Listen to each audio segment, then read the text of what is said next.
नमस्कार शेतकरी मित्रांनो, मी डॉक्टर ईश्वर वाघ, कृषी माहिती तंत्रज्ञान केंद्रामध्ये आपले हार्दिक स्वागत आहे। आणि मी आत्ता आलोय सतीश राऊत यांच्या शेतामध्ये।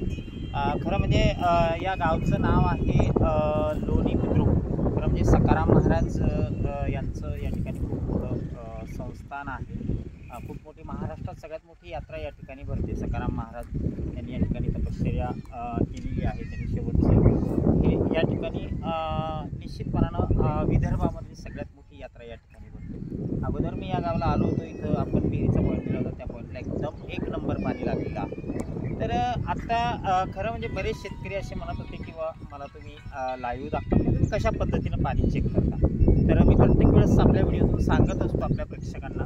तर आपण 4 पद्धतीनं पाणी चेक करतो। एक सगळ्यात पहिली जी पद्धत आहे ती म्हणजे long range water detector, ground water detector या डिटेक्टरच्या माध्यमातून आपण हे चेक करतो।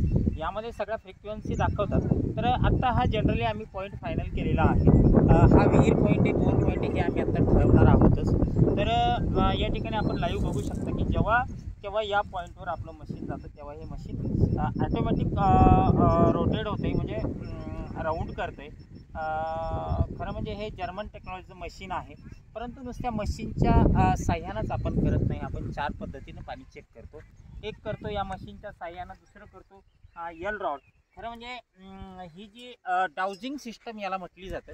खरं म्हणजे याला काय शास्त्रीय आधार आहे हे मला काय अजून माहीत नाही आहे। जेव्हा आपण या पॉईंटवर जातो तेव्हा ह्या तारा दोन्ही बाजूला टर्न होतात। जेव्हा आपण एक साईड जातो तर हे एका बाजूला टर्न होतात।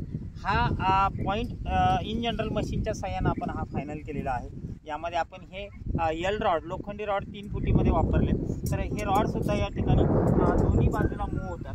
त्यानंतर जे वेगवेगळे पानाडी अनेक पद्धतीनं पाणी चेक करतात, त्यामध्ये पितळी रॉड सगळ्यात जास्त वापरला जातो। तर या ठिकाणी यामध्ये बेरिंग आहे, अशा पद्धतीचा हा पितळी रॉड आहे। आणि या रॉडवर आपण बघू शकता की जेव्हा आपण सेंटर पॉईंटला येतो तेव्हा हा रॉड ॲटोमॅटिक मूव्ह होतो निश्चितपणानं। आणि जेव्हा आपण साईडला जाणार तेव्हा हा रॉड आपल्याला लाईन पण दाखवतो।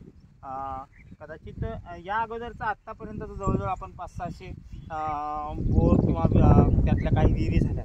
तर त्यांना ज्या दिशेला हा रॉड मूव्ह झाला त्या दिशेला आत्तापर्यंत पाणी लागल्याचा अनुभव आपल्याला आहे। त्यानंतर जुन्या काळातली सगळ्यात महत्त्वाची जी पद्धत होती की जुन्या काळामध्ये लोक नारळानं पाणी बघायचे। कोणी तवा ठेवून नारळावर उभं राहून करतं, कोणी हातामध्ये नारळ उभा राहतो, अशा पद्धतीनं। तर खरं म्हणजे ही फार प्राचीन पद्धत आहे। बाहेर इतर देशामध्ये सुद्धा ही नारळाची पद्धत वापरली जाते। तर हा नारळ अशा पद्धतीनं आपण जेव्हा जो पॉईंट आहे त्या पॉईंटवर आपण जेव्हा जातो तर तेव्हा हा नारळ ॲटोमॅटिक मूव्ह होतो, म्हणजे उभा राहतो। तर यामध्ये पाणी आहे या नारळामध्ये। तर अशा पद्धतीनं इन जनरल हा पॉईंट आपण जवळजवळ फायनल केलेला आहे। आता यामध्ये खोलीचा एक अंदाज असतो, तर त्या पद्धतीनं आपण आता हा बोर पॉईंट आहे, विहीर पॉईंट आहे, तर हे आपण बघणार आहोत। व्हिडिओ मोठा होतो जेव्हा केव्हा हा पॉईंट ते घेतील तर सतीश भाऊ पॉईंट घेतल्यानंतरचा व्हिडिओ ते आपल्याला शेअर करतील।